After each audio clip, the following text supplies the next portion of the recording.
Salve! Saudara-saudariku umat Katolik. Kali ini Katolik harus tahu mengeksplorasi makna spiritual yang mendalam dari nama Maria dalam teologi Kristen dan peperangan rohani. Pelajaran kali ini menekankan bahwa nama Maria bukan sekadar referensi devosional atau sentimental, melainkan senjata ampuh dan simbol otoritas ilahi yang menakuti setan. Sepanjang sejarah, para eksorsis atau pemusir setan dan orang-orang kudus telah menyaksikan bagaimana penyebutan nama Maria membuat kekuatan setan gemetar dan lari, menggambarkan ikatan spiritual yang tak terpatahkan antara Maria dan rencana penebusan Allah.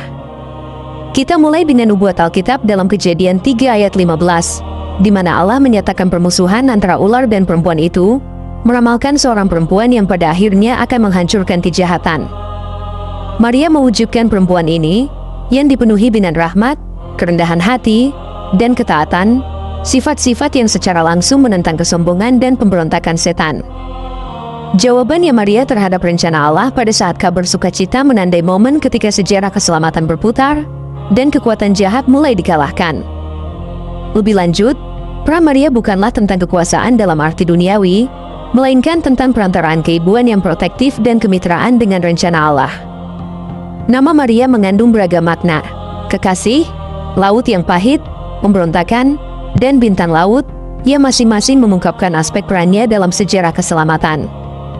Maria dikandung tanpa noda melambangkan rahmat ilahi yang bekerja bahkan sebelum pengorbanan Kristus, yang menandakan bahwa dosa dan kejahatan bukanlah penentu akhir. Yang terpenting, nama Maria digambarkan sebagai perjanjian yang hidup, sebuah pernyataan teologis tentang kemenangan atas dosa dan kejahatan. Ketika umat beriman memanggil namanya dengan iman, mereka berpartisipasi dalam ketaatan awal yang membuka kembali pintu gerbang surga.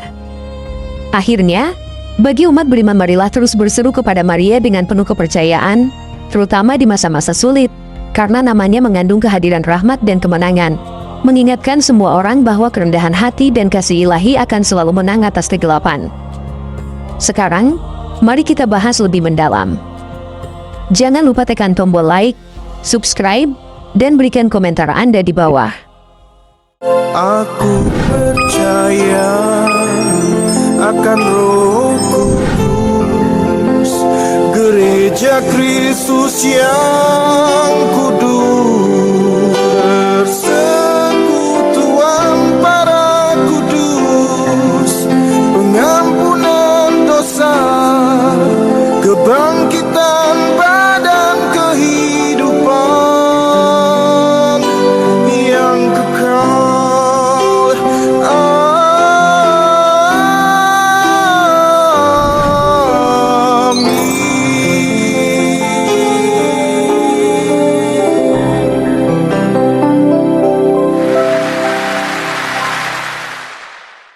Di setiap abad, para pengusir setan telah mencatat fenomena yang sama. Saat nama Maria diucapkan, suasana berubah. Iblis yang mengejek, menjerit, dan menghujat tiba-tiba terdiam atau mengamuk ketakutan. Itu bukan tahyul, itu pengakuan. Karena setiap roh yang jatuh mengingat hari ketika surga mengumumkan kekalahan mereka, dan suara yang membawanya adalah suara seorang perempuan.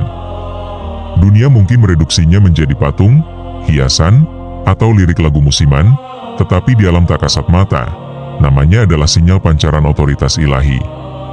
Ketika terang memasuki dunia, ia tidak datang melalui medan perang atau badai, melainkan datang melalui dirinya. Ya, dan sejak saat itu, namanya telah tertulis dalam DNA peperangan rohani itu sendiri. Renungkanlah, mengapa kejahatan takut pada seorang perempuan? Mengapa kegelapan gemetar mendengar suara Maria? Itu karena nama itu sendiri mengingatkan segala sesuatu yang dibenci kerajaan neraka, kerendahan hati, ketaatan, kemurnian, dan ikatan tak terpatahkan antara ibu dan anak. Setiap suku kata adalah cermin yang memantulkan kembali apa yang telah hilang selamanya oleh iblis, kasih karunia. Ketika malaikat agung Gabriel menyapanya, ia tidak memanggil namanya terlebih dahulu. Ia memanggilnya dengan kepenuhannya, salam, yang dipenuhi rahmat. Surga mengidentifikasinya bukan dengan gelar manusia, melainkan dengan realitas ilahi. Momen itu memecah kesunyian sejarah, dan sejak saat itu, ular tua itu tahu bahwa kekuasaannya telah berakhir. Permusuhan yang diucapkan di Eden telah menjelma menjadi manusia, Inilah mengapa namanya berbobot. Itu bukan kata ajaib atau jimat manusia. Itu adalah nama makhluk yang paling sempurna bekerja sama dengan Sang Pencipta. Menyebut namanya dengan iman berarti menyelaraskan diri dengan tatanan yang telah menghancurkan pemberontakan. Mencemoohnya berarti menggemakan kesombongan ular. Itulah sebabnya kejahatan tak dapat menahannya. Di setiap zaman, para santo telah menyaksikan kebenaran ini. Santo Dominikus melihat setan-setan lari ketika ia berdoa rosario. Santo Alfonsus menulis bahwa setan-setan gemetar dan lari begitu nama Maria disebut. Mereka bukanlah penyair yang melebih-lebihkan. Mereka adalah prajurit yang melaporkan dari garis depan. Mereka memahami apa yang sering dilupakan oleh hati modern. Nama membawa kodrat, dan namanya membawa kemenangan. Jadi, sebelum kita mendalami teologi, berhentilah sejenak dan biarkan realitas mengendap. Namanya tidak lunak, melainkan baja yang dibalut rahmat. Namanya adalah lagu pengantar tidur sekaligus senjata. Nama Maria adalah suara kerendahan hati surga yang terdengar di bumi, dan suara itu meruntuhkan kesombongan dimanapun ia bersembunyi. Di akhir pesan ini, Anda akan mengerti mengapa neraka takut padanya dan mengapa setiap orang percaya dipanggil untuk mengasihinya. Karena ketika Anda menyebut namanya dengan iman, Anda bukan sekadar mengingat seorang perempuan suci. Anda sedang menyerukan perjanjian yang hidup antara surga dan bumi. Dan itulah, di atas segalanya, mengapa setan gemetar mendengar nama Maria. Untuk memahami mengapa setan gemetar mendengar namanya, kita harus mulai dari tempat kisah itu dimulai, di Eden. Ketika umat manusia jatuh, Allah tidak berbicara terlebih dahulu kepada Adam atau Hawa. Dia berpaling kepada ular, "Aku akan mengadakan permusuhan antara engkau dan perempuan ini, antara keturunanmu dan keturunannya. Ia akan meremukkan kepalamu, dan engkau akan meremukkan tumitnya." Kejadian 3 ayat 15. Nubuat tunggal itu menjadi benih penebusan. Allah sendiri menetapkan perang, bukan antar pasukan, melainkan antara dua pribadi, ular dan perempuan itu. Ini bukan metafora, melainkan cetak biru ilahi dari sejarah keselamatan. Pada saat itu, garis batas telah ditarik. Akan datang seorang perempuan yang sepenuhnya menentang ular, yang tidak mungkin menjadi sekutunya. Perempuan itu akan sepenuhnya berada di pihak Allah, dan melalui dia, dunia akan melihat kemenangan. Dari nubuat itu, orang-orang kudus memahami, dimanapun ular itu berada, perempuan itu dekat, dan ular tidak tahan dengan kehadirannya. Berabad-abad kemudian, ketika Gabriel menampakkan diri kepada seorang gadis muda di Nazaret, sapaannya mengungkapkan bahwa waktunya telah tiba. "Salam, hai kamu yang dipenuhi rahmat, Tuhan menyertai kamu." Lukas 1 ayat 28. Dalam bahasa Yunani, kecharitomene berarti seseorang yang telah dipenuhi sepenuhnya dan selamanya dengan kasih karunia. Ini bukanlah hanya sapaan yang sopan, ini adalah pengakuan ilahi. Malaikat itu tidak memanggilnya Maria terlebih dahulu karena surga menamainya berdasarkan hakikatnya. Ia sudah hidup dalam kepenuhan apa yang telah dicuri dosa dari umat manusia. Itulah sebabnya para iblis takut padanya. Keberadaannya merupakan teguran bagi pemberontakan mereka. Ketika mereka berkata, "Non serviam, aku tidak mau melayani," Maria berkata, "Jadilah padaku menurut perkataanmu." Kerendahan hatinya menjadi serangan balik terhadap kesombongan mereka. Ketaatannya menjadi senjata yang membuka kembali gerbang surga. Ketika Anda menyebut namanya, Anda teringat momen ketika yang mustahil menjadi mungkin. Tuhan menjadi manusia, dan kejahatan mulai mundur. Para bapak gereja awal melihat hal ini dengan kejelasan profetik. Santo Irenaeus menyebutnya penyebab keselamatan bagi dirinya sendiri dan bagi seluruh umat manusia. Santo Efrem dari Syria menyebutnya teror para iblis, kekuatan orang beriman. Santo Ambrosius menyatakan air mata Hawa dihapuskan oleh iman Maria. Tak satu pun dari orang-orang kudus ini berbicara karena sentimentalitas. Mereka menggambarkan logika penebusan. Dalam Wahyu 12, penglihatan itu melengkapi dirinya sendiri. Perempuan berselubungkan matahari, bermahkotakan 12 bintang, berteriak kesakitan sementara seekor naga menunggu untuk melahap anaknya. Langit terbuka, dan perang pun pecah.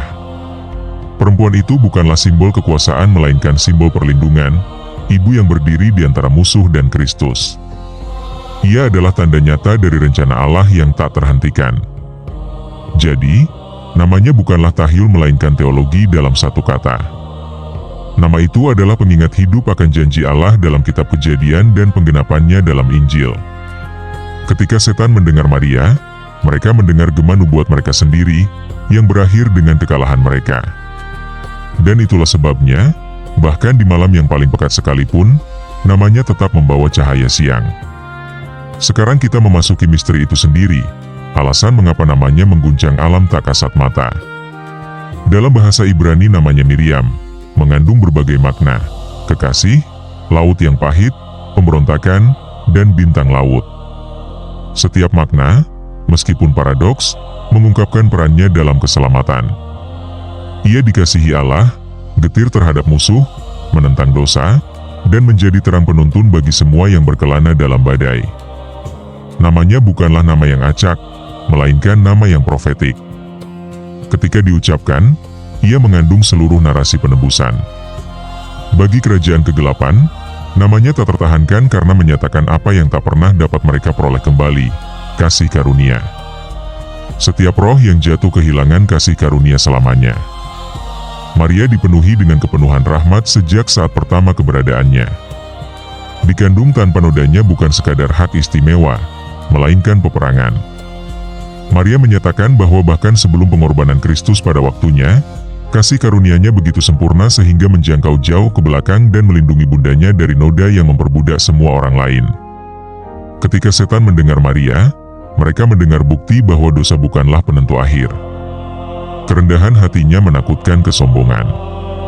Setan tidak memahami kerendahan hati, itu adalah kebalikannya. Mereka membangun kerajaan mereka di atas dominasi dan tipu daya. Maria membangun pengaruhnya melalui penyerahan diri. Saat ketetapan hatinya, jadilah padaku, bukanlah kepatuhan yang diam saja. Itu adalah tindakan kebebasan manusia yang paling kuat dalam sejarah. Sabda itu mengundang Allah ke dalam ciptaannya. Sabda itu menjadi manusia karena hati seorang perempuan terbuka sepenuhnya. Dan sejak saat itu, setiap kuasa neraka tahu bahwa kekalahannya telah disegel. Para pengusir setan bersaksi, bahkan hingga hari ini, ketika namanya dipanggil dengan iman, pertempuran berubah, bukan karena ia menggantikan Kristus, tetapi karena ia memuliakannya. Jiwanya, seperti yang ia nyatakan dalam Lukas 1 ayat 46, memuliakan Tuhan. Memanggil Maria berarti memperkuat kehadiran putranya, membawa terangnya ke tempat-tempat yang terlalu gelap bagi kekuatan manusia. Setan-setan tidak gemetar padanya tanpa Yesus. Mereka gemetar karena melalui Maria, Yesus mendekat. Bayangkan, mulut yang sama yang berkata, "Ya," kepada Gabriel adalah nama yang sama yang dibisikkan oleh orang-orang percaya dalam pencobaan mereka. "Ya," itu masih bergema. Setiap salah Maria bukan sekadar pengulangan, melainkan partisipasi, sebuah penyataan kembali akan persetujuan awal yang mengundang penebusan ke dalam dunia. Itu adalah suara iman yang menyalakan kembali harmoni pertama ciptaan. Pada akhirnya, namanya berdiri sebagai cermin yang bertolak belakang dengan segala sesuatu yang bersifat iblis. Ia murni di mana mereka korup, lembut di mana mereka bengis, taat di mana mereka menantang, bercahaya di mana mereka menjadi bayangan.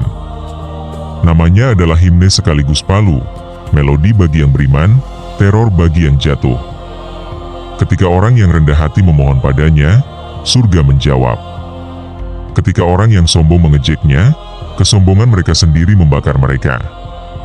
Dan itulah sebabnya, dari ular tua hingga roh-roh yang masih berbisik di dunia kita, satu kebenaran tetap tidak berubah.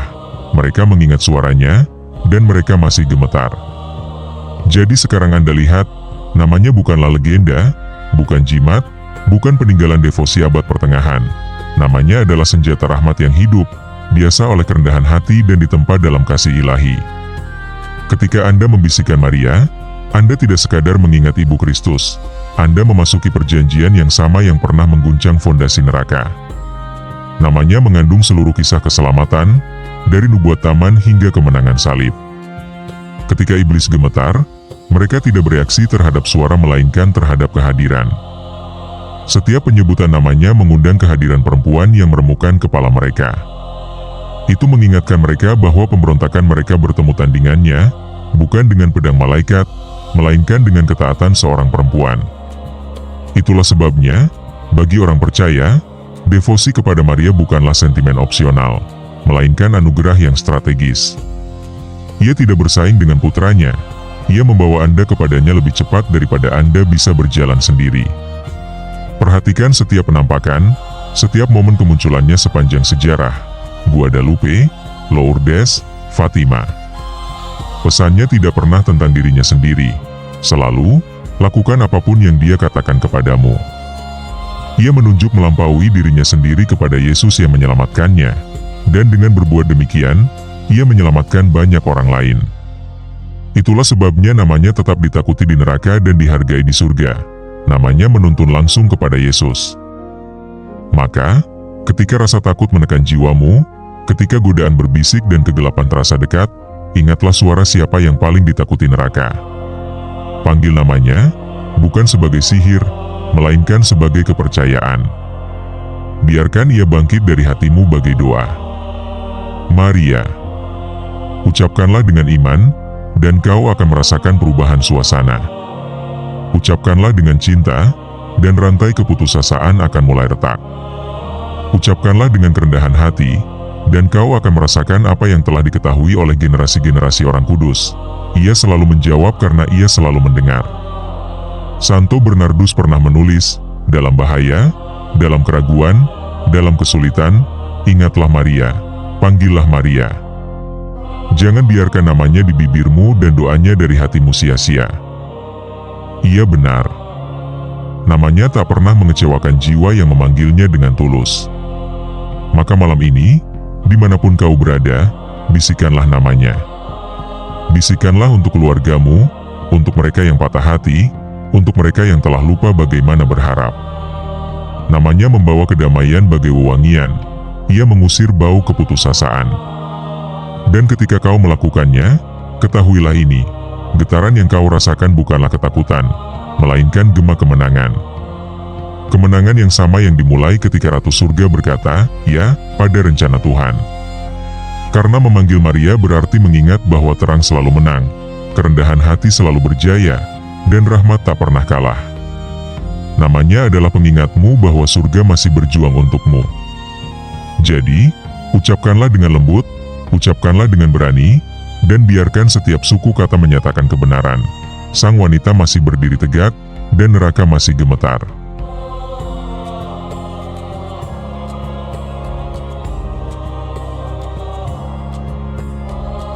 Baiklah, saudara-saudariku terkasih umat Katolik.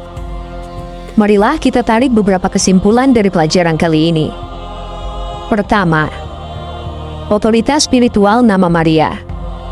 Reaksi langsung iblis terhadap nama Maria merupakan bukti otoritas uniknya di alam spiritual yang tak terlihat.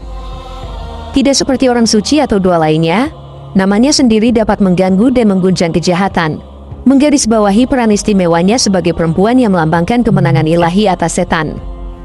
Ini bukan tahayul, melainkan kenyataan yang dicatat oleh para pemusir setan selama berabad-abad.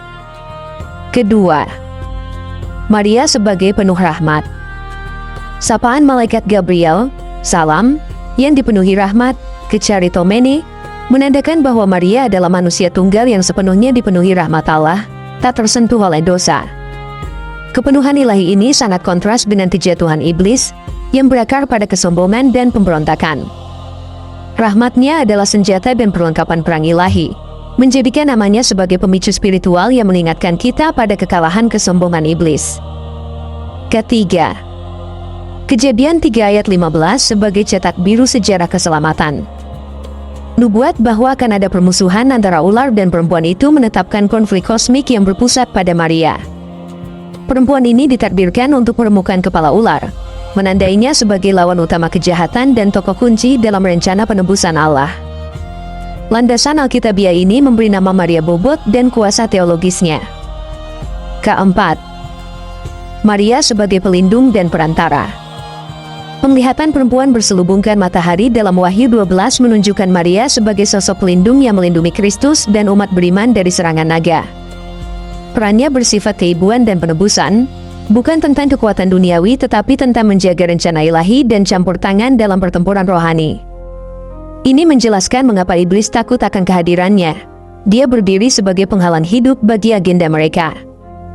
Kelima, dikandung tanpa noda sebagai peperangan rohani.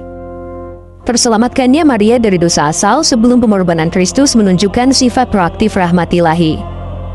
Ini adalah kemenangan rohani yang dinyatakan sebelumnya, menunjukkan bahwa rahmat Allah dapat melampaui waktu dan mengalahkan cengkeraman dosa bahkan sebelum penyaliban. Hal ini menjadikan keberadaan Maria sebagai tantangan bagi kerajaan kegelapan. Keenam, Maria memuliakan Kristus. Menyerukan nama Maria bukan tentang menggantikan atau menyaingi Kristus, melainkan tentang memperkuat kehadirannya. Ketaatan dan imannya memuliakan Tuhan, yang berarti bahwa berseru kepada Maria memanggil kuasa Kristus ke dalam situasi yang gelap dan sulit, menjadikan namanya sebagai saluran bagi terang dan harapan ilahi. Ketujuh, devosi praktis dan strategi spiritual. Santo Bernardus mendorong umat beriman untuk berseru kepada Maria di saat-saat bahaya dan keraguan. Tindakan devosi ini bersifat strategis, bukan sekadar sentimen opsional. Pelajaran kali ini menghubungkan umat beriman dengan perjanjian yang hidup dan warisan rohani yang telah berulang kali terbukti efektif dalam pergumulan rohani dan pencobaan pribadi. Kesimpulannya, refleksi teologis dan spiritual yang komprehensif pada pelajaran kali ini mengajak Anda untuk memahami nama Bunda Maria, Ibu Tuhan Yesus, sebagai simbol kasih karunia, kemenangan, dan perlindungan ilahi yang mendalam, yang memiliki kuasa untuk mengubah atmosfer rohani dan membawa harapan serta kekuatan bagi umat beriman. Tuhan Yesus memberkati kita semua. Aku percaya akan Roh Kudus, Gereja Kristus yang